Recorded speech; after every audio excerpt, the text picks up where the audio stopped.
ಈ ಉದಯ ಕಾಲದಲ್ಲಿ ಈ ಮಾಧ್ಯಮದ ಮೂಲಕ ನಮ್ಮೊಂದಿಗೆ ದೇವರನ್ನು ಆರಾಧಿಸಲು ಸೇರಿ ಬಂದಿರುವಂಥ ನಿಮ್ಮೆಲ್ಲರನ್ನ ಪ್ರಭು ಕ್ರಿಸ್ತನ ನಾಮದಲ್ಲಿ ವಂದಿಸುತ್ತೇನೆ. ಆರಂಭ ಮಾಡೋಣ. ಯಾರ್ಯಾರು ಆತನನ್ನು ಅಂಗೀಕರಿಸಿದರೋ, ಅಂದರೆ ಆತನ ಹೆಸರಿನಲ್ಲಿ ನಂಬಿಕೆ ಇಟ್ಟರೋ, ಅವರಿಗೆ ದೇವರ ಮಕ್ಕಳಾಗುವ ಅಧಿಕಾರ ಕೊಟ್ಟನು. ನಮ್ಮ ಆರಂಭವು ತಂದೆ, ಮಗ, ಪವಿತ್ರಾತ್ಮನಾಗಿರುವ ತ್ರಯೇಕ ದೇವರ ನಾಮದಲ್ಲಿ ಆಗಲಿ. ಆಮೇನ್.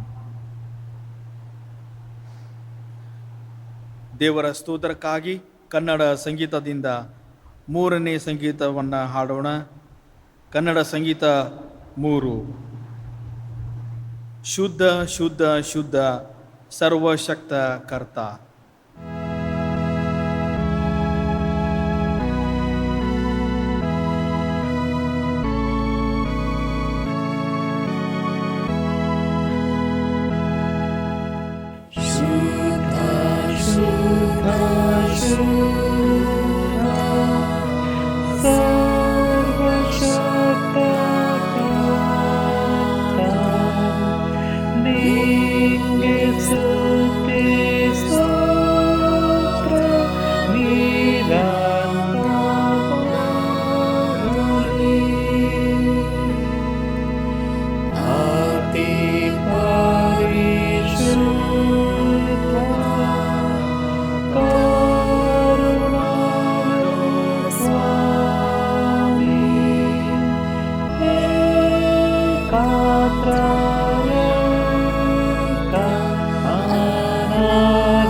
ಪ್ರಾರ್ಥನೆ ಮಾಡೋಣ. ಸಕಲ ವಿಶ್ವವನ್ನು ಸೃಷ್ಟಿಸಿ ಪರಿಪಾಲಿಸುತ್ತಿರುವ ತ್ರಯೇಕ ದೇವರೇ, ನೀನು ಪವಿತ್ರನು, ಮಹೋನ್ನತನು, ಅತೀತನು, ಅಗಮ್ಯನು, ಪ್ರೀತಿ ಸ್ವರೂಪನು, ಅದ್ವಿತೀಯನು. ನಿನ್ನ ಮೂಲಕ ಮಾನವರಾದ ನಾವು ನಿನ್ನ ಪ್ರೀತಿ, ಕರುಣೆ, ಶಾಂತಿ, ಸಮಾಧಾನವನ್ನು ಮತ್ತು ವಿಶೇಷ ಅನುಗ್ರಹಗಳನ್ನು ಹೊಂದುವವರು ಆಗಿದ್ದೇವೆ. ನಿನ್ನ ಪರಾಮರಿಕೆಯಲ್ಲಿ ಆನಂದಿಸುವವರು, ನಿನ್ನ ಅನುಗ್ರಹದಿಂದ ಜೀವಿಸುವವರು ಆಗಿದ್ದೇವೆ. ನಮ್ಮ ಪಾಪಮಯವಾದ ಜೀವಿತದಿಂದ ಬಿಡುಗಡೆಗೊಳಿಸಲು ಕ್ರಿಸ್ತನಲ್ಲಿ ಅವತರಿಸಿದ್ದು ಮಾತ್ರವಲ್ಲದೆ ರಕ್ತವನ್ನು ಸುರಿಸಿ ಪ್ರಾಣವನ್ನು ನೀಡಿದ ಪರಮ ದಯಾಳುವಾಗಿದ್ದಿ. ಪ್ರೀತಿ ಸ್ವರೂಪನಾದ ತ್ರಯೇಕ ದೇವರೇ, ನಮ್ಮ ಪಾಪ ಅಪರಾಧಗಳನ್ನು ಮನ್ನಿಸಿ ನಿನ್ನ ಅನ್ಯೋನ್ಯತೆಯಲ್ಲಿ ಸೇರಿಸಬೇಕೆಂದು ನೀನು ಬಯಸಿದಾಗಲೂ ನಾವು ದೂರ ಹೋದವರು, ತಿರಸ್ಕರಿಸಿದವರು ಆಗಿದ್ದಾಗಲೂ ನಮ್ಮನ್ನು ಪ್ರೀತಿಸಿದ್ದಕ್ಕಾಗಿ ನಿನಗೆ ಸ್ತೋತ್ರ. ಈ ಉದಯ ಕಾಲದಲ್ಲಿ ನಿನ್ನನ್ನು ಆರಾಧಿಸಲು ಯಾವ ಸ್ಥಳದಲ್ಲಿ ಒಂದೇ ಮನಸ್ಸಿನಿಂದ ಸೇರಿ ಬಂದಿರುವಾಗ ನಮ್ಮ ಮಧ್ಯದಲ್ಲಿ ಪ್ರಸನ್ನನಾಗಿದ್ದು ನಮ್ಮನ್ನು ಆಶೀರ್ವದಿಸಬೇಕೆಂದು ಯೇಸು ಕ್ರಿಸ್ತನ ಮೂಲಕ ನಿನ್ನನ್ನು ಬೇಡುತ್ತೇವೆ. ಆಮೇನ್. ಉತ್ತರ ಪ್ರತ್ಯುತ್ತರವಾಗಿ ಕೀರ್ತನೆಗಳಲ್ಲಿ 2ನೇ ಕೀರ್ತನೆಯನ್ನು ಮೊದಲಿನ 12 ವಚನಗಳನ್ನು ಉತ್ತರ ಪ್ರತ್ಯುತ್ತರವಾಗಿ ಓದೋಣ. ಕೀರ್ತನೆಗಳು 2. ಸಾಮ್ಸ್ 2. ಅನ್ಯಜನಗಳು ದೊಂಬಿ ಮಾಡುವುದು, ಜನಾಂಗಗಳವರು ವ್ಯರ್ಥ ಕಾರ್ಯಗಳನ್ನು ಯೋಚಿಸುವುದು ಯಾಕೆ? ಸಭೆ. ಯೆಹೋವನಿಗೂ ಆತನು ಅಭಿಷೇಕಿಸಿದವನಿಗೂ ವಿರೋಧವಾಗಿ ಭೂಪತಿಗಳು ಸನ್ನದ್ಧರಾಗಿ ನಿಂತಿದ್ದಾರೆ, ಅಧಿಕಾರಿಗಳು ಒಟ್ಟಾಗಿ ಸೇರಿ ಆಲೋಚಿಸುತ್ತಿದ್ದಾರೆ. ನಮಗೆ ಅವರು ಹಾಕಿದ ಬಂಧನಗಳನ್ನು ಕಿತ್ತು ಬೇಡಿಗಳನ್ನು ಮುರಿದು ಬಿಸಾಡೋಣ ಎಂದು ಮಾತಾಡಿಕೊಳ್ಳುತ್ತಾರಲ್ಲ. ಸಭೆ. ಪರಲೋಕದಲ್ಲಿ ಆಸೀನಾರೂಢವಾಗಿರುವಾತನು ಅದಕ್ಕೆ ನಗುವನು, ಕರ್ತನು ಅವರನ್ನು ಪರಿಹಾಸ್ಯ ಮಾಡುವನು. ಅನಂತರ ಆತನು ಸಿಟ್ಟಾಗಿ, ನಾನು ನೇಮಿಸಿದ ಅರಸನನ್ನು ಚೀಯೋನೆಂಬ ನನ್ನ ಪರಿಶುದ್ಧ ಪರ್ವತದಲ್ಲಿಯೇ ಸ್ಥಾಪಿಸಿದ್ದಾಯಿತೆಂದು ಹೇಳಿ. ಸಭೆ. ಕೋಪಾವೇಶದಿಂದ ಅವರನ್ನು ಕಳವಳಗೊಳಿಸುವನು. ನಾನು ಯೆಹೋವನ ಆಜ್ಞೆಯನ್ನು ತಿಳಿಸುತ್ತೇನೆ, ಕೇಳಿರಿ. ಆತನು ನನಗೆ ನೀನು ಮಗನು, ನಾನೇ ಈ ಹೊತ್ತು ನಿನ್ನನ್ನು ಪಡೆದಿದ್ದೇನೆ. ಸಭೆ. ನೀನು ಕೇಳಿಕೊಂಡರೆ ನಾನು ಅನ್ಯ ಜನಗಳನ್ನೆಲ್ಲ ನಿನಗೆ ಅಧೀನ ಮಾಡುವೆನು, ಭೂಲೋಕದ ಕಟ್ಟಕಡೆಯವರೆಗೂ ಇರುವ ಎಲ್ಲ ದೇಶಗಳನ್ನು ನಿನಗೆ ಸ್ವಾಸ್ಥ್ಯವಾಗಿ ಕೊಡುವೆನು. ಕಬ್ಬಿಣದ ಗದೆಯಿಂದ ಅವರನ್ನು ನಾಶ ಮಾಡುವಿ, ಮಣ್ಣಿನ ಮಡಿಕೆಗಳನ್ನು ಎಂಬಂತೆ ಅವರನ್ನು ಒಡೆದು ಹಾಕುವಿ ಎಂದು ಹೇಳಿದನು. ಸಭೆ. ಆದುದರಿಂದ ಅರಸುಗಳಿರ, ವಿವೇಕಿಗಳಾಗಿರಿ, ದೇಶಾಧಿಪತಿಗಳಿರ, ಬುದ್ಧಿ ಮಾತುಗಳಿಗೆ ಕಿವಿಗೊಡಿರಿ. ಯೆಹೋವನನ್ನು ಭಯಭಕ್ತಿಯಿಂದ ಸೇವಿಸಿರಿ, ನಡುಗುತ್ತಾ ಉಲ್ಲಾಸ ಪಡಿರಿ, ಆತನ ಮಗನಿಗೆ ಮುದ್ದಿಡಿರಿ. ಒಟ್ಟಾಗಿ ಇಲ್ಲವಾದರೆ ಆತನ ಕೋಪವು ಬೇಗನೆ ಪ್ರಜ್ವಲಿಸಲು ನೀವು ದಾರಿಯಲ್ಲೇ ನಾಶವಾದೀರಿ. ಆತನ ಮೊರೆಹೊಕ್ಕವರೆಲ್ಲರೂ ಧನ್ಯರು. ಆಮೀನ್. ಈ ದಿನಕ್ಕೆ ನೇಮಕವಾದ ವೇದ ಪಾರಾಯಣವಾಗುವುದು. ಈ ದಿವಸಕ್ಕೆ ನೇಮಕಗೊಂಡಿರುವಂಥ ವೇದ ಪಾರಾಯಣ ಪಾಠಗಳು ಅದು ಹಳೆಯ ಒಡಂಬಡಿಕೆಯಲ್ಲಿ ಆದಿಕಾಂಡ ಪುಸ್ತಕ 1ನೇ ಸಂಧಿ 24ನೇ ವಚನದಿಂದ 28ನೇ ವಚನದವರೆಗಿರುವ ದೇವರ ವಾಕ್ಯವನ್ನು ಓದಿ ಕೇಳೋಣ. Genesis chapter 1 verses from 24 to 28. ಮತ್ತು ದೇವರು, ಭೂಮಿಯಿಂದ ಜೀವ ಜಂತುಗಳು ಉಂಟಾಗಲಿ, ಪಶು ಕ್ರಿಮಿಗಳು, ಕಾಡು ಮೃಗಗಳು ತಮ್ಮ ತಮ್ಮ ಜಾತಿಗನುಸಾರವಾಗಿ ಹುಟ್ಟಲಿ ಅಂದನು. ಹಾಗೆಯೇ ಆಯಿತು.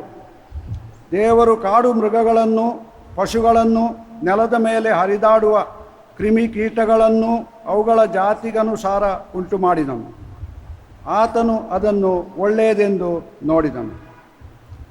ಆಮೇಲೆ ದೇವರು, ನಮ್ಮ ಸ್ವರೂಪದಲ್ಲಿ ನಮ್ಮ ಹೋಲಿಕೆಗೆ ಸರಿಯಾಗಿ ಮನುಷ್ಯರನ್ನು ಉಂಟು ಮಾಡೋಣ. ಅವರು ಸಮುದ್ರದಲ್ಲಿರುವ ಮೀನುಗಳ ಮೇಲೆಯೂ, ಅಂತರಿಕ್ಷದಲ್ಲಿ ಹಾರಾಡುವ ಪಕ್ಷಿಗಳ ಮೇಲೆಯೂ, ಪಶುಗಳ ಮೇಲೆಯೂ, ನೆಲದ ಮೇಲೆ ಹರಿದಾಡುವ ಎಲ್ಲ ಕ್ರಿಮಿಕೀಟಗಳ ಮೇಲೆಯೂ, ಎಲ್ಲ ಭೂಮಿಯ ಮೇಲೆಯೂ ದೊರೆತನ ಮಾಡಲಿ ಅಂದನು. ಹೀಗೆ ದೇವರು ಮನುಷ್ಯನನ್ನು ತನ್ನ ಸ್ವರೂಪದಲ್ಲಿ ಉಂಟು ಮಾಡಿದನು. ದೇವ ಸ್ವರೂಪದಲ್ಲಿ ಅವನನ್ನು ಉಂಟು ಮಾಡಿದನು. ಅವರನ್ನು ಗಂಡು ಹೆಣ್ಣಾಗಿ ನಿರ್ಮಿಸಿದನು. ಇದಲ್ಲದೆ ದೇವರು ಅವರನ್ನು ಆಶೀರ್ವದಿಸಿ, ನೀವು ಬಹು ಸಂತಾನ ಉಳ್ಳವರಾಗಿ ಹೆಚ್ಚಿರಿ, ಭೂಮಿಯಲ್ಲಿ ತುಂಬಿಕೊಂಡು ಅದನ್ನು ವಶ ಮಾಡಿಕೊಳ್ಳಿರಿ. ಸಮುದ್ರದ ಮೀನುಗಳ ಮೇಲೆಯೂ, ಆಕಾಶದ ಪಕ್ಷಿಗಳ ಮೇಲೆಯೂ, ಭೂಮಿಯಲ್ಲಿ ಚಲಿಸುವ ಎಲ್ಲ ಜೀವಿಗಳ ಮೇಲೆಯೂ ದೊರೆತನ ಮಾಡಿರಿ ಅಂದನು. ಇಲ್ಲಿಗೆ ಮೊದಲನೆಯ ಪಾರಾಯಣ ಪಾಠವು ಮುಕ್ತಾಯವಾಯಿತು. ಎರಡನೆಯ ಪಾರಾಯಣ ಪಾಠಕ್ಕಾಗಿ ಹೊಸ ಒಡಂಬಡಿಕೆಯಲ್ಲಿ ಶ್ರೀ ಪೌಲನು ಕೊರಿಂಥದವರಿಗೆ ಬರೆದ ಪತ್ರಿಕೆ 13ನೆಯ ಸಂಧಿ 11ನೇ ವಚನದಿಂದ 14ನೇ ವಚನದವರೆಗಿರುವ ದೇವರ ವಾಕ್ಯವನ್ನು ಓದಿ ಕೇಳೋಣ. 2 Corinthians chapter 13, verses from 11 to 14. 2 ಕೊರಿಂಥದವರಿಗೆ ಬರೆದ ಪತ್ರಿಕೆ 13ನೇ ಸಂಧಿ 11ರಿಂದ 14ನೇ ವಚನಗಳು. ಕಡೆ ಮಾತೇನೆಂದರೆ, ಸಹೋದರರೇ, ಸಂತೋಷ ಪಡಿರಿ, ಕ್ರಮಪಡಿಸಿಕೊಳ್ಳಿರಿ, ಧೈರ್ಯವುಳ್ಳವರಾಗಿರ್ರಿ, ಒಂದೇ ಮನಸ್ಸುಳ್ಳವರಾಗಿರ್ರಿ, ಸಮಾಧಾನದಿಂದಿರ್ರಿ. ಆಗ ಪ್ರೀತಿಯನ್ನು ಶಾಂತಿಯನ್ನು ಕೊಡುವ ದೇವರು ನಿಮ್ಮ ಸಂಗಡ ಇರುವನು. ಪವಿತ್ರವಾದ ಮುದ್ದಿಟ್ಟು ಒಬ್ಬರನ್ನೊಬ್ಬರು ವಂದಿಸಿರಿ. ದೇವಜನರೆಲ್ಲರೂ ನಿಮಗೆ ವಂದನೆ ಹೇಳುತ್ತಾರೆ. ನಮ್ಮ ಕರ್ತನಾದ ಯೇಸು ಕ್ರಿಸ್ತನ ಕೃಪೆಯು, ದೇವರ ಪ್ರೀತಿಯು, ಪವಿತ್ರಾತ್ಮನ ಅನ್ಯೋನ್ಯತೆಯು ನಿಮ್ಮೆಲ್ಲರ ಸಂಗಡವಿರಲಿ. ಆಮೇನ್. ಇಲ್ಲಿಗೆ ಈ ಹೊತ್ತಿಗೆ ನೇಮಕವಾದ ವೇದ ಪಾರಾಯಣ ಪಾಠಗಳು ಮುಕ್ತಾಯವಾದವು. ಕನಿಕರವುಳ್ಳ ತಂದೆಯಾದ ದೇವರು ತನ್ನ ವಾಕ್ಯದಲ್ಲಿ ತನ್ನ ಪರಿಪೂರ್ಣ ಪ್ರೀತಿಯನ್ನು ನಮಗೆ ಪ್ರಕಟ ಮಾಡಿಕೊಟ್ಟು ಕ್ರಿಸ್ತ ಯೇಸುವಿನ ಮೂಲಕ ತೋರಿ ಬಂದ ತನ್ನ ಕೃಪಾತಿಶಯದಲ್ಲಿ ಪಾಲುಗಾರರಾಗುವುದಕ್ಕೆ ನಮ್ಮನ್ನು ಕರೆದಿದ್ದಾನೆ. ಆದುದರಿಂದ ಆತನಲ್ಲಿಟ್ಟಿರುವ ನಿಮ್ಮ ವಿಶ್ವಾಸವನ್ನು ನನ್ನ ಕೂಡ ಅರಿಕೆ ಮಾಡಿರಿ ಎಂಬುದಾಗಿ ನಿಮ್ಮನ್ನು ಪ್ರಬೋಧಿಸುತ್ತೇನೆ. ನಾವೆಲ್ಲರೂ ಒಟ್ಟಾಗಿ ಅಪೋಸ್ತಲಿಕ ವಿಶ್ವಾಸ ಪ್ರಮಾಣವನ್ನು ಒಮ್ಮನಸ್ಸಿನಿಂದ ಅರಿಕೆ ಮಾಡೋಣ. ಪರಲೋಕ ಭೂಲೋಕಗಳನ್ನು ಸೃಷ್ಟಿಸಿದ ಸರ್ವಶಕ್ತನಾಗಿರುವ ತಂದೆಯಾದ ದೇವರನ್ನು ನಂಬುತ್ತೇನೆ. ಆತನ ಏಕಕುಮಾರನಾದ ನಮ್ಮ ಪ್ರಭುವಾದ ಯೇಸು ಕ್ರಿಸ್ತನನ್ನು ನಂಬುತ್ತೇನೆ. ಈತನು ಪರಿಶುದ್ಧಾತ್ಮನಿಂದ ಕನ್ಯಾಮರಿಯಳ ಗರ್ಭದಲ್ಲಿ ಧರಿಸಲ್ಪಟ್ಟು ಆಕೆಯಲ್ಲಿ ಹುಟ್ಟಿ ಪಂತಿ ಪಿಲಾತನ ಆಧಿಪತ್ಯದಲ್ಲಿ ಶ್ರಮೆ ಹೊಂದಿ ಶಿಲುಬೆಗೆ ಜಡಿಯಲ್ಪಟ್ಟು ಸತ್ತು ಹೂಣಲ್ಪಟ್ಟು ಪಾತಾಳಕ್ಕೆ ಇಳಿದು ಹೋಗಿ ಮೂರನೆಯ ದಿನದಲ್ಲಿ ಸತ್ತವರೊಳಗಿಂದ ಎದ್ದು ಬಂದನು. ಪರಲೋಕಕ್ಕೆ ಏರಿ ಹೋಗಿ ಅಲ್ಲಿ ಸರ್ವಶಕ್ತನಾಗಿರುವ ತಂದೆಯಾದ ದೇವರ ಬಲಪಾರ್ಶ್ವದಲ್ಲಿ ಕುಳಿತುಕೊಂಡಿರುತ್ತಾನೆ. ಅಲ್ಲಿಂದ ತಿರುಗಿ ಬಂದು ಬದುಕಿರುವವರಿಗೂ ಸತ್ತವರಿಗೂ ನ್ಯಾಯ ತೀರಿಸುವನು ಎಂಬುದನ್ನು ನಂಬುತ್ತೇನೆ. ಪರಿಶುದ್ಧಾತ್ಮನನ್ನು ನಂಬುತ್ತೇನೆ. ಒಂದೇ ಪರಿಶುದ್ಧ ಕ್ರೈಸ್ತ ಸಭೆಯು, ಭಕ್ತರ ಅನ್ಯೋನ್ಯತೆಯು, ಪಾಪದ ಪರಿಹಾರವು, ದೇಹದ ಪುನರುತ್ಥಾನವು, ನಿತ್ಯ ಜೀವವು ಉಂಟು ಎಂಬುದನ್ನು ನಂಬುತ್ತೇನೆ. ಆಮೇನ್. ಸಭಾ ಪ್ರಕಟಣೆಗಳು. Church announcement. We thank God Almighty for enabling us to successfully complete the women's meet held on Saturday, 29th May 2021.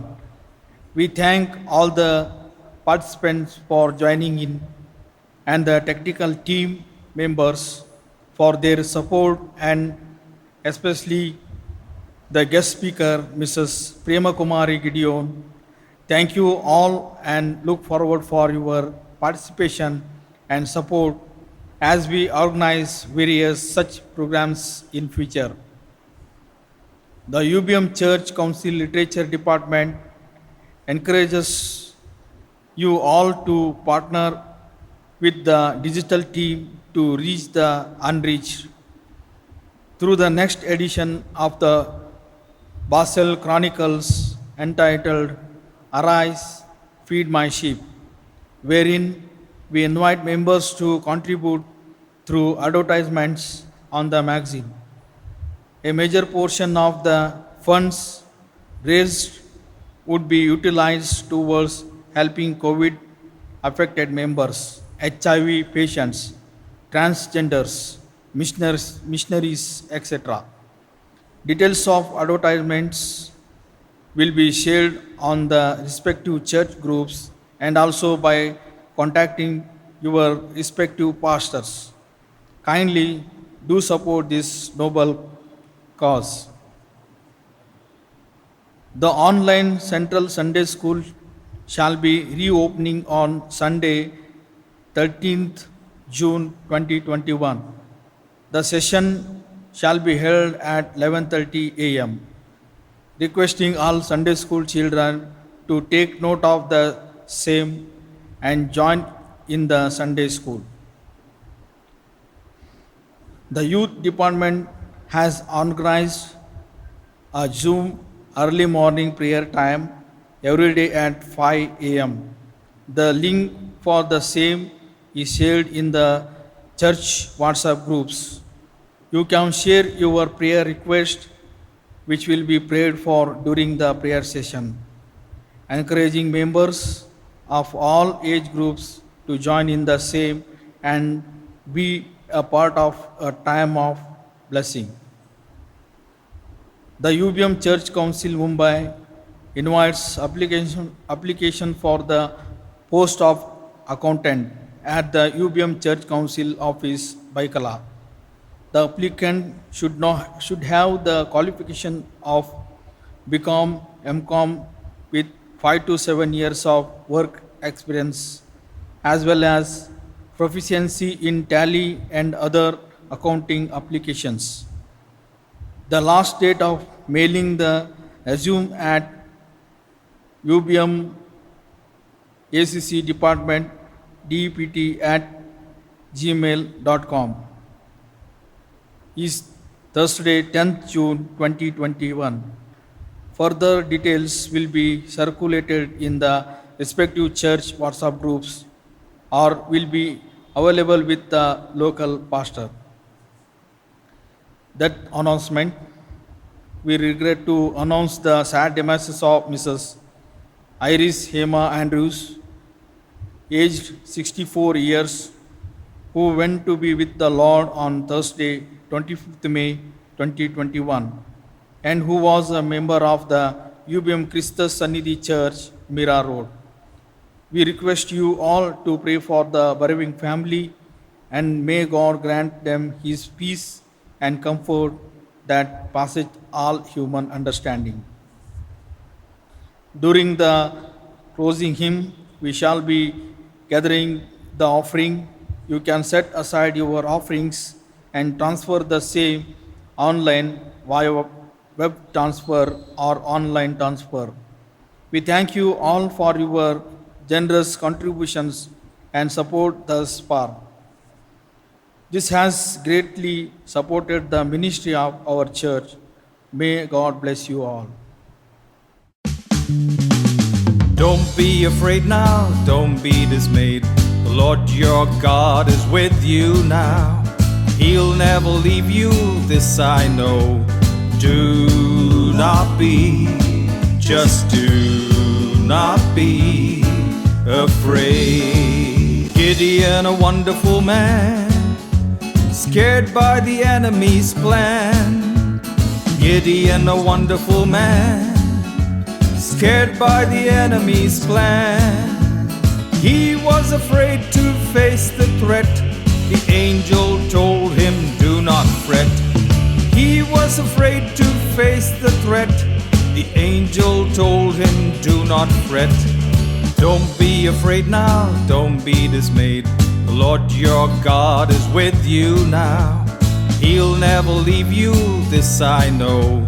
Do not be, just do not be afraid. Daniel was a fearless man, chilling in the lion's den.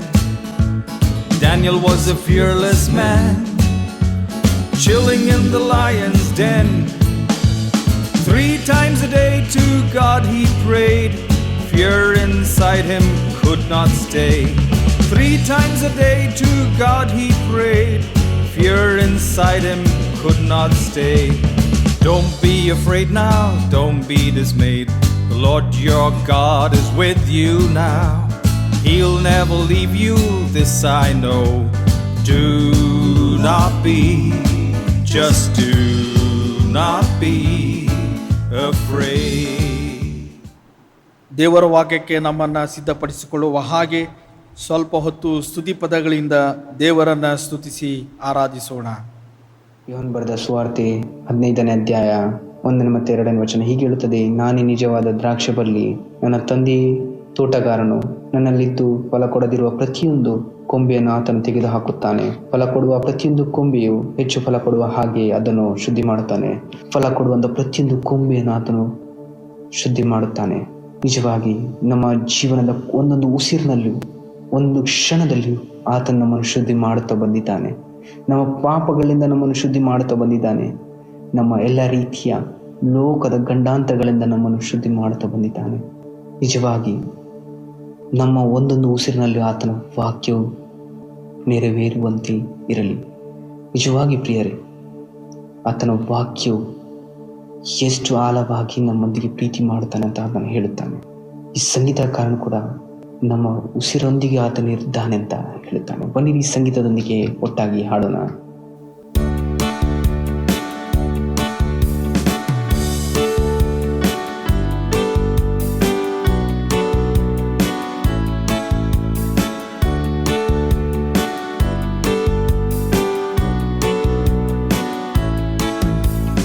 ಉಸಿರಾದ ಉಸಿರಾದ ಉಸಿರಾದ ಯೇಸು, ನನ್ನುಸಿರಾದ ಉಸಿರಾದ ಉಸಿರಾದ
ಕೀರ್ತನೆಗಳು 96 1 ಮತ್ತು 2 ಹೀಗೆ ಹೇಳುತ್ತದೆ: ಯೆಹೋವನಿಗೆ ಹೊಸ ಕೀರ್ತನೆಯನ್ನು ಹಾಡಿರಿ, ಎಲ್ಲ ಭೂನಿವಾಸಿಗಳೇ ಯೆಹೋವನಿಗೆ ಹಾಡಿರಿ. ಯೆಹೋವನಿಗೆ ಹಾಡಿರಿ, ಆತನ ನಾಮವನ್ನು ಕೊಂಡಾಡಿರಿ, ಆತನ ರಕ್ಷಣೆಯನ್ನು ಪ್ರತಿನಿತ್ಯವೂ ಸಾರಿ ಹೇಳಿರಿ. ನಾವೆಲ್ಲರೂ ನಮ್ಮ ಈ ಮಹೋನ್ನತನಾದ ದೇವರನ್ನು ಆರಾಧಿಸೋಣ.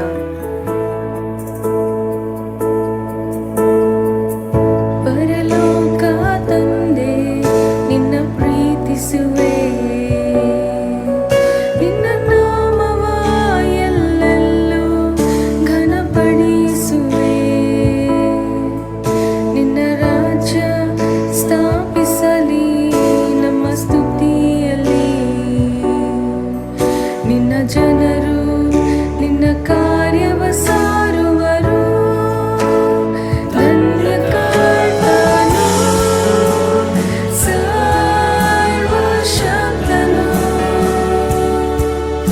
ಇದ್ದವನು ಇರುವಾತನು, ಮುಂದೆ ಬರುವವನು. ಧನ್ಯ ಕರ್ತನು, ಸರ್ವಶಕ್ತನು, ಎಂದೆಂದಿಗೂ ಆಳುವನು.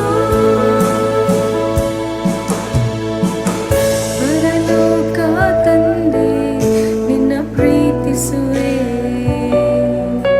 ನಿನ್ನ ನಾಮವ ಎಲ್ಲೆಲ್ಲೂ ಘನಪಡಿಸುವೆ. ನಿನ್ನ ರಾಜ್ಯ ಸ್ಥಾಪಿಸಲಿ ನಮ್ಮ ಸ್ತುತಿಯಲ್ಲಿ. ನಿನ್ನ ಜನರು ನಿನ್ನ ಕಾರ್ಯವ ಸಾರುವರು. ಮಹೋನ್ನತ ಮಹಿಮೆಗೆ ಯೋಗ್ಯನು ನೀ, ಸಿಂಹಾಸನಾರೂಢನೇ.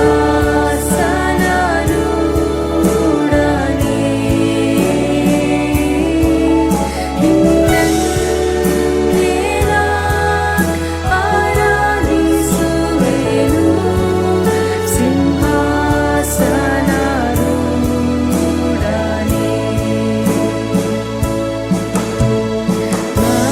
ಮಹಿಮೆ ಮಹಿಮೆ ಮಹಿಮೆ ನಿನಗೆ. ಮಹಿಮೆ ಮಹಿಮೆ ಮಹಿಮೆ ನಿನಗೆ. ಈ ಮಹೋನ್ನತ ಮಹಿಮೆಗೆ ಯೋಗ್ಯನು ನೀ, ಸಿಂಹಾಸನಾರೂಢನೇ.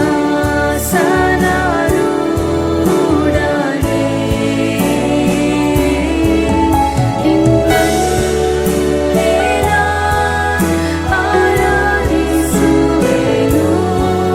ಸಿಂಹಾಸನಾರೂಢನೇ. ನೀ ಮಹೋನ್ನತ ಮಹಿಮೆಗೆ ಯೋಗ್ಯನು ನೀ, ಸಿಂಹಾಸನಾರೂಢನೇ.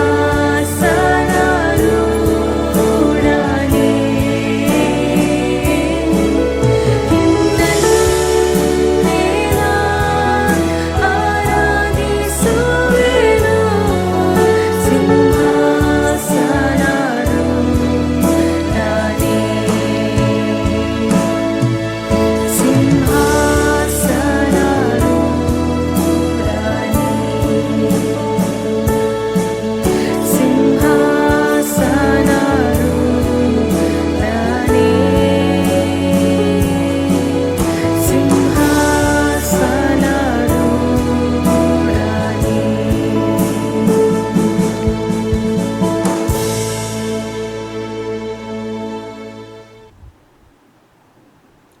ನಿಮ್ಮೆಲ್ಲರಿಗೂ ತ್ರೈಕತ್ವ ಭಾನುವಾರದ ಶುಭ ವಂದನೆಗಳು. ಪ್ರಾರ್ಥನೆ ಮಾಡೋಣ. ಶುದ್ಧ ಶುದ್ಧ ಶುದ್ಧ ಸರ್ವಶಕ್ತ ಕರ್ತ, ಏಕ ತ್ರಯೇಕ ಅನಾದಿಯಾದ ದೇವರೇ, ನಿನ್ನ ತ್ರಯೇಕತ್ವದಲ್ಲಿ ನಾವು ವಿಶಿಷ್ಟವಾದ ಅನುಗ್ರಹಗಳನ್ನು ಹೊಂದಿದ್ದೇವೆ. ಮತ್ತು ಹೊಂದುವವರಾಗಿದ್ದೇವೆ. ನಿನ್ನ ತ್ರಯೇಕತ್ವವನ್ನು ಕುರಿತು ಧ್ಯಾನಿಸುವಾಗ ನಮ್ಮೆಲ್ಲರಿಗೂ ಅರ್ಥವಾಗುವ ಹಾಗೆ ನಿನ್ನಾತ್ಮನ ಸಹಾಯವನ್ನು ದಯಪಾಲಿಸು. ನಿನ್ನ ವಿಶಿಷ್ಟವಾದ ಸ್ವರೂಪವನ್ನು ನಾವು ಸ್ವೀಕರಿಸಿ ನಿನ್ನನ್ನು ಆರಾಧಿಸುವವರಾಗುವಂತೆ ನಮಗೆ ಸಹಾಯ ಮಾಡು. ದೇವರೇ, ನನ್ನ ಬಾಯ ಮಾತುಗಳು, ನಮ್ಮೆಲ್ಲರ ಹೃದಯದ ಧ್ಯಾನವು ಕೇವಲ ನಿನಗೆ ಸಮರ್ಪಕವಾಗಿರಲಿ. ಆಮೇನ್. ಈ ದಿನದ ಧ್ಯಾನಕ್ಕೆ ನೇಮಕವಾದ ದೇವರ ವಾಕ್ಯದ ಭಾಗವು ಹೊಸ ಒಡಂಬಡಿಕೆಯಲ್ಲಿ ಯೋಹಾನನು ಬರೆದ ಸುವಾರ್ತೆ 1ನೇ ಅಧ್ಯಾಯ ಮೊದಲಿನ 18 ವಚನಗಳು. The gospel according to saint John chapter 1 18 verse. ಯೋಹಾನನು ಬರೆದ ಸುವಾರ್ತೆ 1ನೇ ಅಧ್ಯಾಯ ಮೊದಲಿನ 18 ವಚನಗಳನ್ನು ಓದಿ ಕೇಳೋಣ. ಆದಿಯಲ್ಲಿ ವಾಕ್ಯವಿತ್ತು, ಆ ವಾಕ್ಯವು ದೇವರ ಬಳಿಯಲ್ಲಿತ್ತು, ಆ ವಾಕ್ಯವು ದೇವರಾಗಿತ್ತು. ಆ ವಾಕ್ಯವೆಂಬುವನು ಆದಿಯಲ್ಲಿ ದೇವರ ಬಳಿಯಲ್ಲಿದ್ದನು. ಆತನ ಮೂಲಕವಾಗಿ ಸಮಸ್ತವು ಉಂಟಾಯಿತು. ಉಂಟಾಗಿರುವ ವಸ್ತುಗಳಲ್ಲಿ ಆತನಿಲ್ಲದೆ ಒಂದಾದರೂ ಉಂಟಾಗಲಿಲ್ಲ. ಆತನಲ್ಲಿ ಜೀವವಿತ್ತು, ಆ ಜೀವವು ಮನುಷ್ಯರಿಗೆ ಬೆಳಕಾಗಿತ್ತು. ಆ ಬೆಳಕು ಕತ್ತಲಲ್ಲಿ ಪ್ರಕಾಶಿಸುತ್ತದೆ, ಕತ್ತಲು ಅದನ್ನು ಮುಸುಕಲಿಲ್ಲ. ದೇವರು ಕಳುಹಿಸಿದ ಒಬ್ಬ ಮನುಷ್ಯನು ಬಂದನು, ಅವನ ಹೆಸರು ಯೋಹಾನನು. ಈ ಯೋಹಾನನು ಸಾಕ್ಷಿಗಾಗಿ ಬಂದನು, ತನ್ನ ಮೂಲಕವಾಗಿ ಎಲ್ಲರೂ ನಂಬುವಂತೆ. ಅವನು ಆ ಬೆಳಕಿನ ವಿಷಯದಲ್ಲಿ ಸಾಕ್ಷಿ ಕೊಡುವುದಕ್ಕೆ ಬಂದನು. ಅವನೇ ಆ ಬೆಳಕಲ್ಲ, ಆ ಬೆಳಕಿನ ವಿಷಯದಲ್ಲಿ ಸಾಕ್ಷಿ ಕೊಡುವುದಕ್ಕೆ ಬಂದವನು. ನಿಜವಾದ ಬೆಳಕು ಲೋಕಕ್ಕೆ ಬರುವುದಾಗಿತ್ತು. ಆ ಬೆಳಕೆ ಪ್ರತಿ ಮನುಷ್ಯನಿಗೂ ಬೆಳಕನ್ನು ಕೊಡುವಂಥದ್ದು. ಆತನು ಲೋಕದಲ್ಲಿ ಇದ್ದನು ಮತ್ತು ಲೋಕವು ಆತನ ಮೂಲಕವಾಗಿ ಉಂಟಾಯಿತು, ಆದರೂ ಲೋಕವು ಆತನನ್ನು ಅರಿಯಲಿಲ್ಲ. ಆತನು ತನ್ನ ಸ್ವಾಸ್ಥ್ಯಕ್ಕೆ ಬಂದನು, ಆದರೆ ಸ್ವಂತ ಜನರು ಆತನನ್ನು ಅಂಗೀಕರಿಸಲಿಲ್ಲ. ಯಾರ್ಯಾರು ಆತನನ್ನು ಅಂಗೀಕರಿಸಿದರೋ, ಅಂದರೆ ಆತನ ಹೆಸರಿನಲ್ಲಿ ನಂಬಿಕೆಯನ್ನು ಇಟ್ಟರೋ, ಅವರಿಗೆ ದೇವರ ಮಕ್ಕಳಾಗುವ ಅಧಿಕಾರ ಕೊಟ್ಟನು. ಇವರು ರಕ್ತ ಸಂಬಂಧದಿಂದಾಗಲಿ ಕಾಮದಿಂದಾಗಲಿ ಪುರುಷ ಸಂಕಲ್ಪದಿಂದಾಗಲಿ ಹುಟ್ಟಿದವರಲ್ಲ, ದೇವರಿಂದಲೇ ಹುಟ್ಟಿದವರು. ಆ ವಾಕ್ಯವೆಂಬುವನು ನರಾವತಾರ ಎತ್ತಿ ನಮ್ಮ ಮಧ್ಯದಲ್ಲಿ ವಾಸ ಮಾಡಿದನು. ನಾವು ಆತನ ಮಹಿಮೆಯನ್ನು ನೋಡಿದೆವು.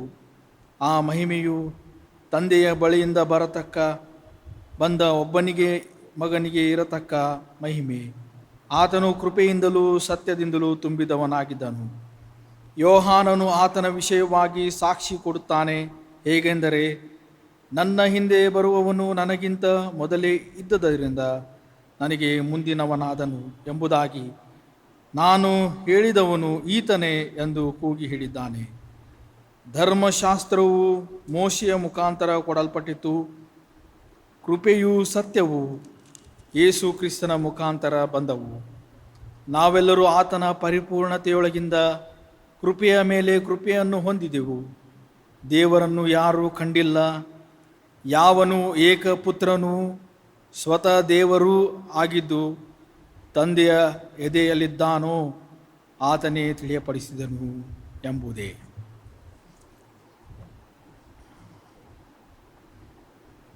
ಪ್ರಿಯರೇ, ಇಂದು ನಾವು ತ್ರೈವೇಕತ್ವ ಭಾನುವಾರ, ಟ್ರಿನಿಟಿ ಸಂಡೇ ಎಂಬುದಾಗಿ ಆಚರಿಸುತ್ತಿದ್ದೇವೆ.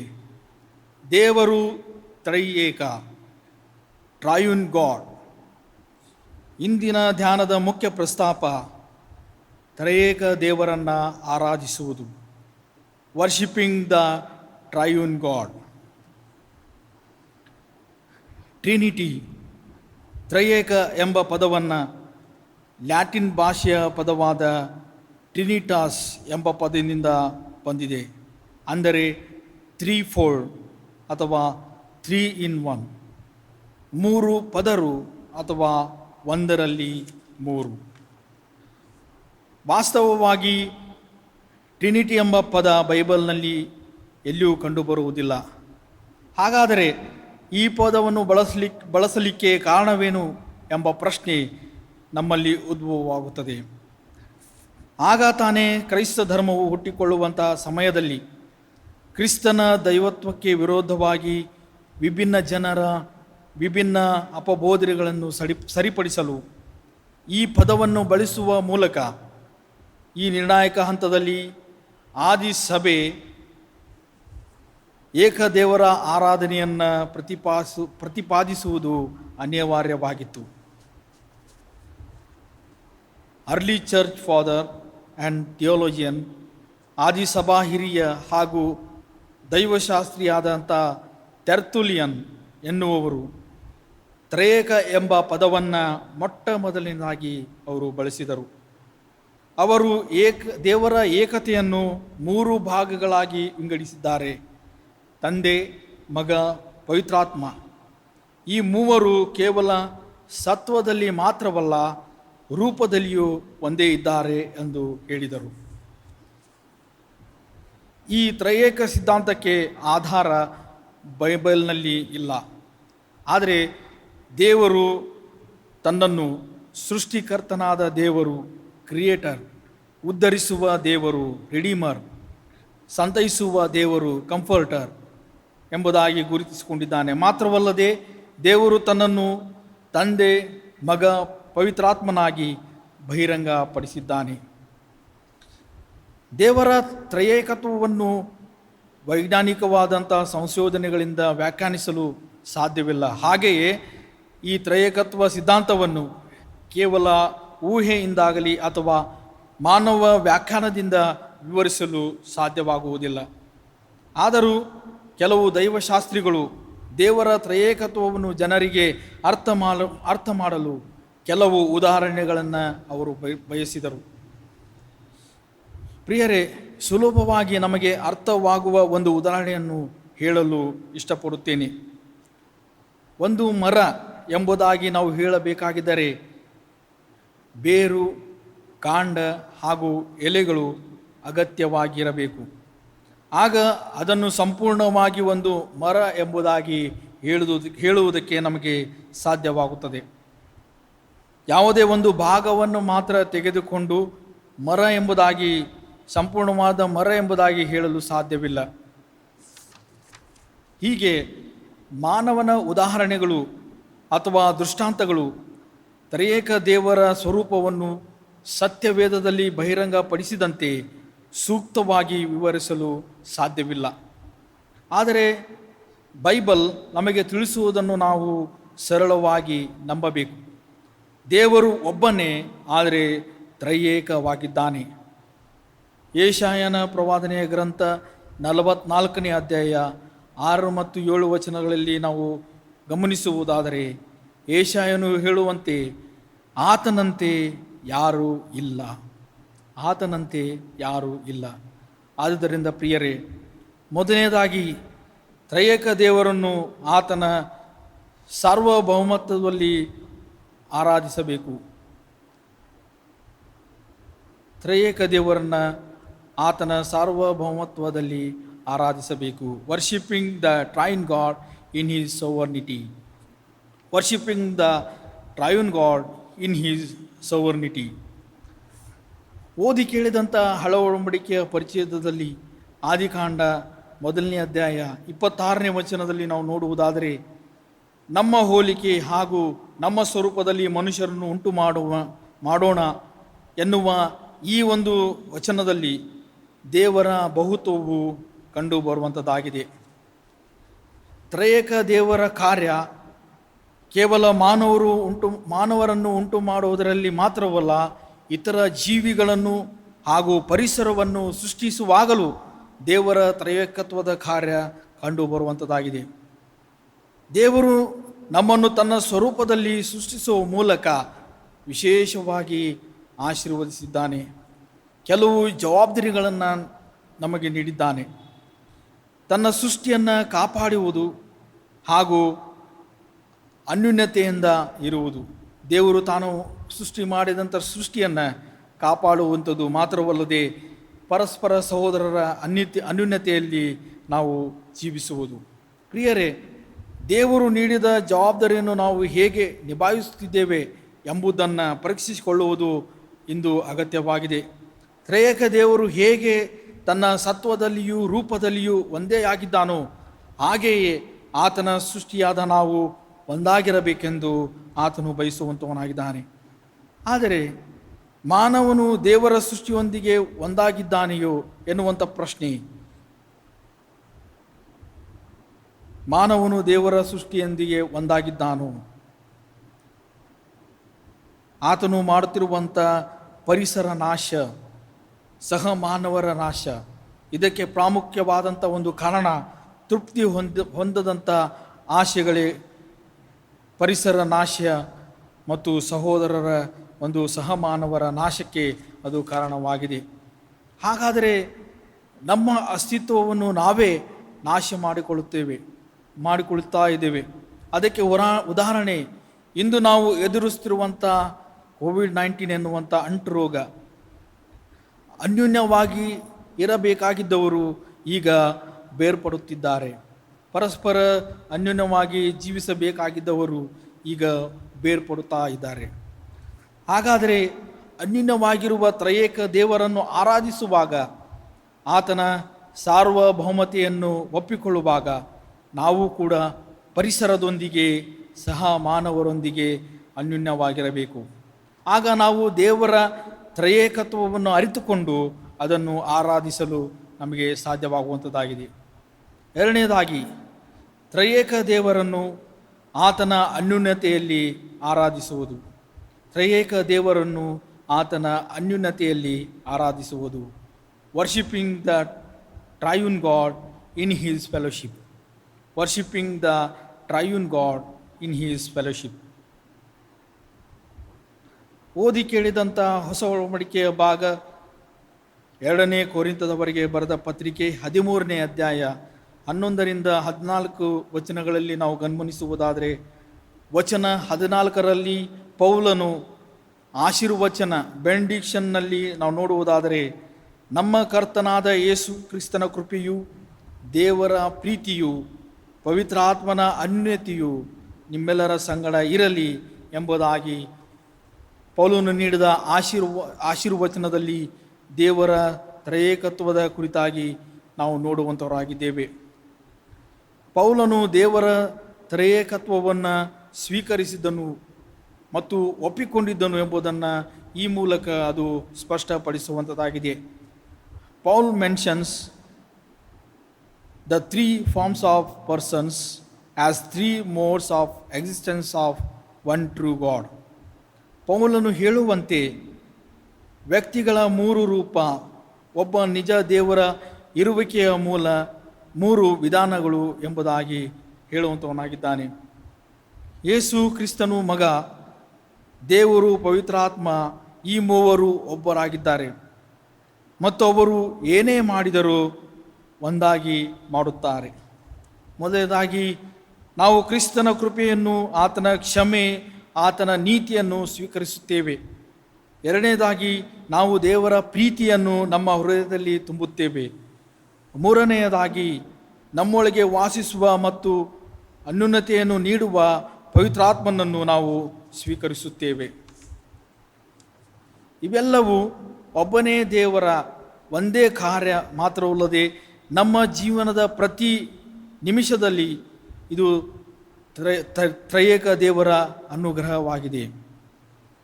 ಫಿಲಿಪ್ಪಿ ಪತ್ರಿಕೆ 1ನೇ ಅಧ್ಯಾಯ 19ರಿಂದ ಮುಂದಿನ ಕೆಲವು ವಚನಗಳನ್ನು ನಾವು ನೋಡುವುದಾದರೆ, ದೇವರ ತ್ರಯೇಕತ್ವದ ಅನ್ಯೋನ್ಯತೆಯನ್ನು ಸ್ವೀಕರಿಸಿ ಆರಾಧಿಸಿದ ಪೌಲನು ಹೀಗೆ ಹೇಳುತ್ತಾನೆ. ವಚನ 19ರಲ್ಲಿ, ನೀವು ದೇವರಿಗೆ ಮಾಡುವ ವಿಜ್ಞಾಪನೆಯಿಂದಲೂ ಕ್ರಿಸ್ತನು ಹೇರಳವಾಗಿ ದಯಪಾಲಿಸುವ ಆತ್ಮನ ಸಹಾಯದಿಂದಲೂ ನನ್ನ ಪರಮ ಹಿತಕ್ಕೆ ಅನುಕೂಲಿಸುವುದೆಂದು ಬಲ್ಲೆನು ಎಂಬುದಾಗಿ. ಫಿಲಿಪ್ಪಿ ಸಭೆಯವರು ಪೌಲನಿಗಾಗಿ ಮಾಡಿದ ಪ್ರಾರ್ಥನೆಯಲ್ಲಿ ತ್ರಯೇಕ ದೇವರ ಮೂಲಕ ಆತನ ಭರವಸೆಯನ್ನು, ನಂಬಿಕೆಯನ್ನು ಅದು ದೃಢಪಡಿಸಿದೆ ಎಂದು ಹೇಳುತ್ತಾನೆ. ಆದುದರಿಂದ ಆತನು ಹೀಗೆ ಹೇಳುತ್ತಾನೆ ವಚನ 20ರಲ್ಲಿ, ಬದುಕಿದರೂ ಸರಿಯೇ, ಸತ್ತರೂ ಸರಿಯೇ, ನನ್ನ ದೇಹದ ಮೂಲಕ ಕ್ರಿಸ್ತನಿಗೆ ಮಹಿಮೆಯಾಗಬೇಕೆಂಬುದೇ ನನ್ನ ಬಹಳ ಅಭಿಲಾಷೆ. ಹಾಗೆಯೇ ಆಗುವುದೆಂದು ಭರವಸೆ ಉಂಟು ಎಂಬುದಾಗಿ ಹೇಳ್ತಾ ಇದ್ದಾನೆ. ತ್ರಿಯೇಕ ದೇವರನ್ನು ಆತನ ಅನ್ಯೋನ್ಯತೆಯಲ್ಲಿ ಆರಾಧಿಸುವಾಗ, ಆತನ ಅನ್ಯೋನ್ಯತೆಯಲ್ಲಿ ಪ್ರಾರ್ಥಿಸುವಾಗ ಪೌಲನು ಕಂಡುಕೊಂಡಂಥ ಭರವಸೆ, ಧೈರ್ಯ ದೃಢವಾದಂತೆ ವ್ಯಕ್ತಿಗಳನ್ನು ಅದು ದೃಢಪಡಿಸುತ್ತದೆ. ಆದುದರಿಂದ ತ್ರಯೇಕ ದೇವರನ್ನು ಆತನ ಅನ್ಯೋನ್ಯತೆಯಲ್ಲಿ ಆರಾಧಿಸುವಾಗ ನಮ್ಮ ಜೀವನದ ಪ್ರತಿ ನಿಮಿಷದಲ್ಲಿ ತ್ರಯೇಕ ದೇವರ ಕೃಪಾನುಗ್ರಹ ನಮಗೆ ಲಭಿಸುತ್ತದೆ. ಪ್ರಸ್ತುತ ಕೋವಿಡ್-19 ಸನ್ನಿವೇಶದಲ್ಲಿ ಸಭೆಗಳು ಮತ್ತು ನಾವು ಅನ್ಯೋನ್ಯವಾಗಿದ್ದು ಆತನ ಕೃಪೆಯ ಅನುಗ್ರಹಕ್ಕಾಗಿ ದೇವರಲ್ಲಿ ಮೊರೆ ಇಡಬೇಕಾಗಿದೆ. ಮೂರನೆಯದಾಗಿ, ತ್ರಯೇಕ ದೇವರನ್ನು ಆತನ ಅತೀತತೆಯಲ್ಲಿ ಅಥವಾ ಅತಿಕ್ರಮಣದಲ್ಲಿ ಆರಾಧಿಸುವುದು. ತ್ರಯೇಕ ದೇವರನ್ನು ಆತನ ಅತೀತತೆಯಲ್ಲಿ ಅಥವಾ ಅತಿಕ್ರಮಣದಲ್ಲಿ ಆರಾಧಿಸುವುದು. Worshipping the triune God in his transcendence. Worshipping the triune God in his transcendence. ಈಗಾಗಲೇ ಓದಿ ಕೇಳಿದಂಥ ಸುವಾರ್ಥ ಭಾಗದಲ್ಲಿ ಯೋಹಾನನು ಬರೆದ ಸುವಾರ್ತೆ 1ನೇ ಅಧ್ಯಾಯ ಮೊದಲಿನ 18 ವಚನಗಳಲ್ಲಿ ನಾವು ಓದಿ ಕೇಳಿದ್ದೇವೆ. ಯೋಹಾನನು ಯೇಸುವಿನ ಬರುವಿಕೆಯ ಬಗ್ಗೆ ಅಥವಾ ಆತನ ನರಾವತಾರದ ಕುರಿತಾಗಿ ಮಾತನಾಡುತ್ತಾನೆ. ಇಲ್ಲಿ ದೇವರು ಮೊದಲು ಬೆಳಕನ್ನು ಸೃಷ್ಟಿಸುತ್ತಾನೆ, ನಂತರ ಜೀವವನ್ನು ಆತನು ಸೃಷ್ಟಿಸುತ್ತಾನೆ. ಉತ್ಪತ್ತಿಯಾದ ಹಾಗೂ ಜೀವ ವಾಕ್ಯವಾದ ಯೇಸು ತಂದೆಯನ್ನು ನಮಗೆ ತಿಳಿಯಪಡಿಸುತ್ತಾನೆ. ಯೇಸು ತಾನು ಮಾಡಿದ ವಾಗ್ದಾನಗಳಲ್ಲಿ ಸೃಷ್ಟಿಕರ್ತನಾಗಿ ತನ್ನ ಶಕ್ತಿಯನ್ನು ತೋರ್ಪಡಿಸುತ್ತಿದ್ದಾನೆ. ಬೆಳಕು ಮತ್ತು ಜೀವವಾದ ಯೇಸು ತನ್ನ ಅವತಾರದ ಮೂಲಕ ಪಾಪಮಯವಾದ ಜಗತ್ತನ್ನು ಮೀರಿದ್ದಾನೆ. ಆದ್ದರಿಂದ ಅತೀತನಾದ ಅಥವಾ ಅತಿಕ್ರಮಣಾದ ರೂಪದಲ್ಲಿ ಯೇಸು ಗೋಚರಿಸುತ್ತಾನೆ. ಹಳ ಒಡಂಬಡಿಕೆ ಕಾಲದಲ್ಲಿ ಗುಡಾರಗಳಲ್ಲಿ ವಾಸಿಸುತ್ತಿದ್ದ ದೇವರು ಈಗ ಮಾನವನಾಗಿ ಬರುತ್ತಿದ್ದಾನೆ. ವಚನ 18ರಲ್ಲಿ ಯೋಹಾನನು ಹೀಗೆ ಹೇಳುತ್ತಾನೆ, ದೇವರನ್ನು ಯಾರೂ ಕಂಡಿಲ್ಲ, ಯಾವನು ಏಕಪುತ್ರನೂ ಸ್ವತಃ ದೇವರೂ ಆಗಿದ್ದು ತಂದೆಯ ಎದೆಯಲ್ಲಿದ್ದಾನೋ ಆತನೇ ತಿಳಿಯಪಡಿಸಿದನು ಎಂದು ಯೋಹಾನನು ತಿಳಿಯಪಡಿಸುತ್ತಿದ್ದಾನೆ. ಆದ್ದರಿಂದ ಯೇಸು ದೇವರಿಂದ ಕಳಿಸಲ್ಪಟ್ಟವನು, ಪವಿತ್ರಾತ್ಮನ ಶಕ್ತಿಯಿಂದ ಅಧಿಕಾರವನ್ನು ಪಡೆದವನು, ಅನೇಕ ಅದ್ಭುತಗಳನ್ನು ಆತನು ಮಾಡಿದನು ಎಂಬುದಾಗಿ ನಾವು ನೋಡುವಂಥವರಾಗಿದ್ದೇವೆ. ಪವಿತ್ರಾತ್ಮನ ಸಹಾಯದಿಂದ ಆತನು ಅನೇಕರನ್ನು ಬಿಡುಗಡೆಗೊಳಿಸಿದನು. ತ್ರಯೇಕ ದೇವರ ಸಾಕ್ಷಾತ್ಕಾರವಾಗಲು ಜೀವ ಪ್ರಭುವಾಗಿ ಪುನರುತ್ಥಾನಗೊಂಡಿದನು. ಪ್ರಿಯರೇ, ತ್ರಯೇಕ ದೇವರ ಸಾಕ್ಷಾತ್ಕಾರವಾಗಿರುವ ನಮ್ಮ ರಕ್ಷಕನಾದ ಯೇಸು ಕ್ರಿಸ್ತನು ನಮ್ಮನ್ನು ತಂದೆಯೊಂದಿಗೆ ಒಂದಾಗಿ ಮಾಡಲು ಶಕ್ತನಾಗಿದ್ದಾನೆ.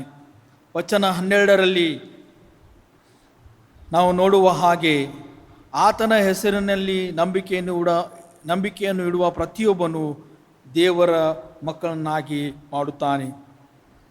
ದೇವರ ಮಕ್ಕಳು ಅನ್ಯೋನ್ಯವಾಗಿರಬೇಕು ಎಂಬುದು ಆತನ ಉದ್ದೇಶವಾಗಿದೆ. ಒಂದು ವೇಳೆ ಯೇಸು ಕ್ರಿಸ್ತನ ಅನ್ಯೋನ್ಯತೆಯಿಂದ ದೂರವಾದರೆ ಆತನ ಕೃಪೆಯನ್ನು ತಿರಸ್ಕರಿಸಿದ ಹಾಗೆ, ಆತನ ಕೃಪೆ ಇಲ್ಲದೆ ಇದ್ದರೆ ನಾವು ಅಯೋಗ್ಯರಾಗಿದ್ದೇವೆ. ಪೌಲನು ಹೇಳುತ್ತಾನೆ, 2ನೇ ಕೊರಿಂಥದವರಿಗೆ ಬರೆದ ಪತ್ರಿಕೆ 13ನೇ ಅಧ್ಯಾಯದ 5ನೇ ವಚನದಲ್ಲಿ, ಕ್ರಿಸ್ತ ನಂಬಿಕೆಯಲ್ಲಿ ಇದ್ದೀರೋ ಇಲ್ಲವೋ ಎಂದು ನಿಮ್ಮನ್ನು ನೀವೇ ಪರೀಕ್ಷಿಸಿಕೊಳ್ಳಿರಿ. ಏನು, ಯೇಸು ಕ್ರಿಸ್ತನು ನಿಮ್ಮಲ್ಲಿದ್ದಾನೆಂದು ನಿಮ್ಮನ್ನು ಕುರಿತು ನಿಮಗೆ ಚೆನ್ನಾಗಿ ತಿಳಿಯುವುದಿಲ್ಲವೋ? ಆತನು ನಿಮ್ಮಲ್ಲಿಲ್ಲದಿದ್ದರೆ ನೀವು ಅಯೋಗ್ಯರೇ. ಪ್ರಿಯರೇ, ಯೇಸು ಕ್ರಿಸ್ತನು ನಮ್ಮಲ್ಲಿದ್ದಾನೆಂದು ನಾವು ತಿಳಿಯಲು ಪ್ರಯತ್ನಿಸಬೇಕು. ನಮ್ಮಲ್ಲಿ ಕ್ರಿಸ್ತನಿದ್ದಾನೆಂದು ಅನುಭವ ನಮ್ಮಲ್ಲಿ ಉಂಟಾಗಬೇಕು. ಯಾಕಂದರೆ ಯೇಸು ಕ್ರಿಸ್ತನೇ ನಮಗೆ ದೇವರನ್ನು ತೋರಿಸಿದವನು. ಆದ್ದರಿಂದಲೇ ನಾವು ಪ್ರಾರ್ಥಿಸುವಾಗ ಯೇಸು ಕ್ರಿಸ್ತನ ಮೂಲಕ ವಿಜ್ಞಾಪಿಸುತ್ತೇವೆ. ಆಗ ದೇವರು ಹಾಗೂ ಪವಿತ್ರಾತ್ಮನು ಸೇರಿ ನಮ್ಮ ಪ್ರಾರ್ಥನೆಗೆ ಉತ್ತರ ನೀಡುವಂಥ ಕಾರ್ಯ ಅವರು ಮಾಡುತ್ತಾರೆ. ಯೇಸು ಕ್ರಿಸ್ತನು ಒಬ್ಬಂಟಿಯಾಗಿ ಈ ಲೋಕದಲ್ಲಿ ರಕ್ಷಣೆಯ ಕಾರ್ಯ ಮಾಡಲಿಲ್ಲ. ಬದಲಾಗಿ ತಂದೆಯಾದ ದೇವರು, ಪವಿತ್ರಾತ್ಮನು ಯೇಸು ಕ್ರಿಸ್ತನಲ್ಲಿ ಕಾರ್ಯ ಮಾಡಿದರು. ಆದುದರಿಂದ ಯೇಸು ಕ್ರಿಸ್ತನು ತ್ರಯೇಕ ದೇವರ ಸಾಕ್ಷಾತ್ಕಾರ ಎಂಬುದಾಗಿ ನಾವು ಸ್ಪಷ್ಟವಾಗಿ ಗ್ರಹಿಸಿಕೊಳ್ಳಬೇಕಾಗಿದೆ. ಈ ಮೂಲಕ ತ್ರಯೇಕ ದೇವರ ಆತನ ಅತೀತತೆಯನ್ನು ಆರಾಧಿಸಲು ನಮಗೆ ಸಾಧ್ಯವಾಗುತ್ತದೆ. ಪ್ರಿಯರೇ, ದೇವರ ತ್ರಯೇಕತ್ವದ ಅನುಭವವು ನಿಗೂಢವಾಗಿದ್ದರೂ ದೇವರು ಪ್ರೀತಿಸುವ ಮೂಲಕ, ಆತನ ಆಜ್ಞೆಗಳನ್ನು ಕೈಕೊಂಡು ನಡೆಯುವ ಮೂಲಕ ಉತ್ತಮ ಆತ್ಮಿಕ ಅನುಭವ ಹೊಂದಿರುವ ನಂಬಿಕೆಯ ಮೂಲಕ ತ್ರಯೇಕ ದೇವರ ಅನುಭವವನ್ನು ಹೊಂದಬಹುದು.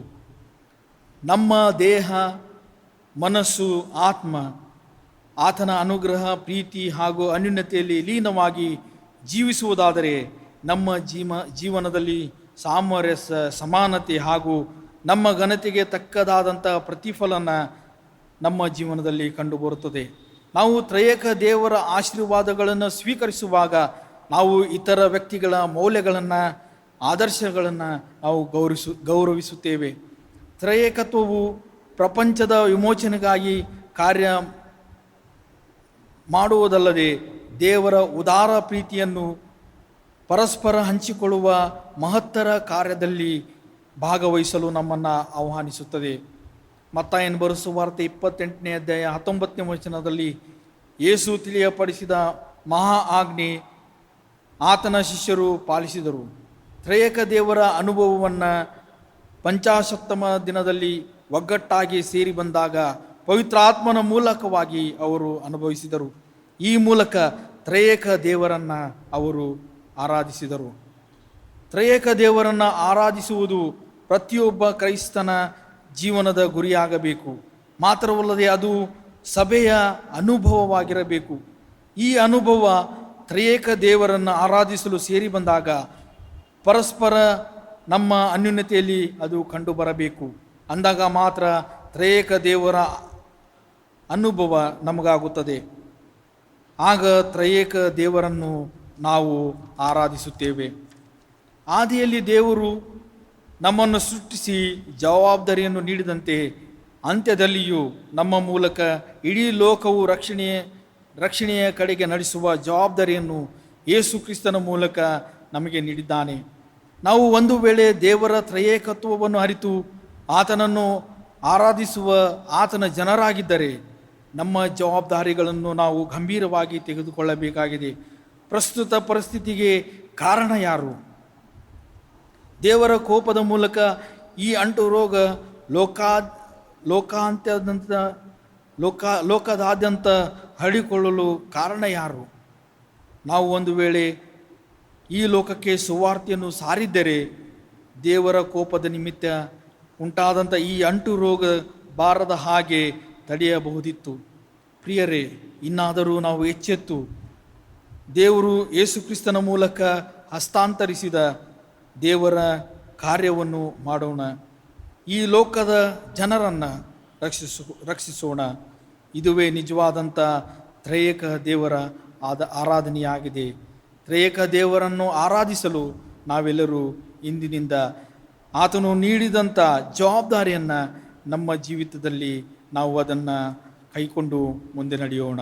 ಹಾಗಾಗುವಂತೆ ದೇವರಾತ್ಮನು ನಮ್ಮೆಲ್ಲರಿಗೂ ಸಹಾಯ ಮಾಡಲಿ. ಆಮೇನ್. ಕಾಣಿಕೆಯನ್ನು ಕೂಡಿಸುವಾಗ ತುಳು ಸಂಗೀತದಿಂದ 101ನೇ ತುಳು ಸಂಗೀತದಲ್ಲಿ ಹಾಡೋಣ. 3 ಚರಣಗಳನ್ನು ರಾಗ ಮಾಡೋಣ. ಕ್ರಿಸ್ತೇಸು ನಿನ್ನ ದಯ ಎಂಕ್ಲೇಡು ಉಪ್ಪಡ ಆಪರ ವೈರಿ ಭಯ ಕಾಂದೇಡ್ದ ಪೋವಡ.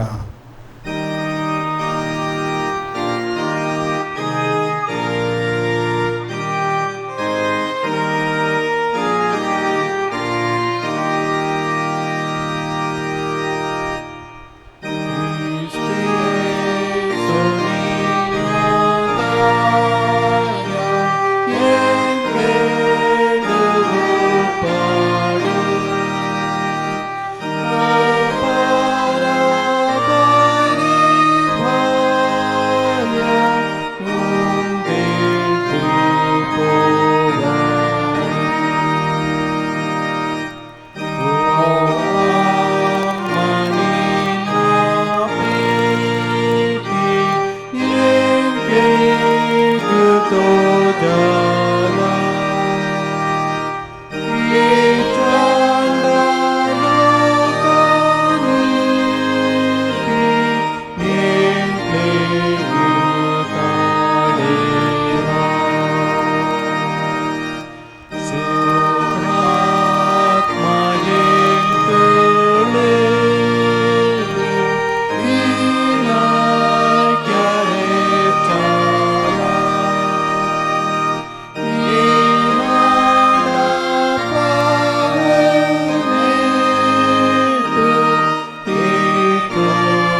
ನಮ್ಮ ಕಾಣಿಕೆಯನ್ನು ದೇವರಿಗೆ ಸಮರ್ಪಿಸೋಣ, ಪ್ರಾರ್ಥನೆ ಮಾಡೋಣ. ಎಲ್ಲ ಒಳ್ಳೆಯ ದಾನಗಳಿಗೆ ಮೂಲ ಕಾರಣನಾದ ನಮ್ಮ ಕರ್ತನಾದ ಯೇಸು ಕ್ರಿಸ್ತನಲ್ಲಿ ತಂದೆಯಾದ ದೇವರೇ, ಈ ಸುಂದರವಾದ ದಿನಕ್ಕಾಗಿ, ಈ ಸಮಯಕ್ಕಾಗಿ ನಿನಗೆ ಸ್ತೋತ್ರ ಸಲ್ಲಿಸುವಂತರಾಗಿದ್ದೇವೆ. ಈ ಒಂದು ಉದಯ ಕಾಲದಲ್ಲಿ ನಿನ್ನನ್ನು ಆರಾಧಿಸಲು ಸೇರಿ ಬಂದಿರುವಂಥ ಪ್ರತಿಯೊಬ್ಬೊಬ್ಬರನ್ನು ನೀನು ವಿಶೇಷವಾಗಿ ನೀನು ಆಶೀರ್ವದಿಸು. ಈ ಒಂದು ಸಮಯದಲ್ಲಿ ಕರ್ತನೆ, ನೀನು ಮಾಡಿದಂಥ ಉಪಕಾರವನ್ನು ಸ್ಮರಿಸಿ ನಿನ್ನ ಬಳಿಗೆ ತಂದಿರುವಂಥ ಈ ಒಂದು ಕಾಣಿಕೆಯನ್ನು ಆಶೀರ್ವದಿಸು.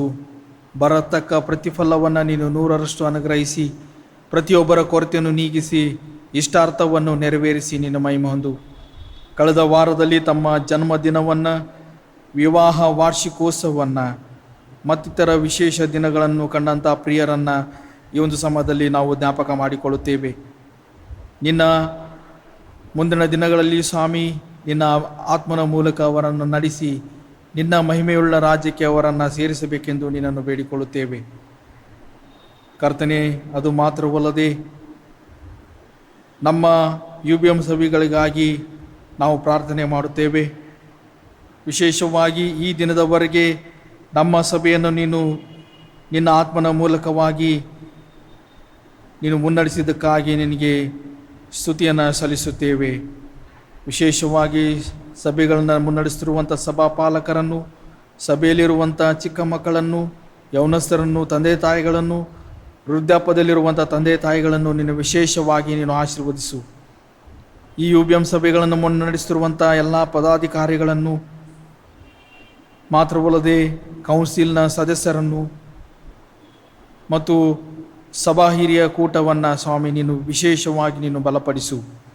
ಈ ಒಂದು ಸಂದಿಗ್ಧವಾದಂಥ ಸಮಯದಲ್ಲಿ ಕರ್ತನೆ, ಈ ಸಭೆಯನ್ನು ಮುನ್ನಡೆಸುತ್ತಿರುವ ಪದಾಧಿಕಾರಿಗಳಿಗೆ ಬೇಕಾದಂಥ ನಿನ್ನ ಒಂದು ಜ್ಞಾನವನ್ನು, ನಿನ್ನ ಆತ್ಮನ ಮಾರ್ಗದರ್ಶನವನ್ನು ನೀನು ಒದಗಿಸಿಕೊಡು ಸ್ವಾಮಿ.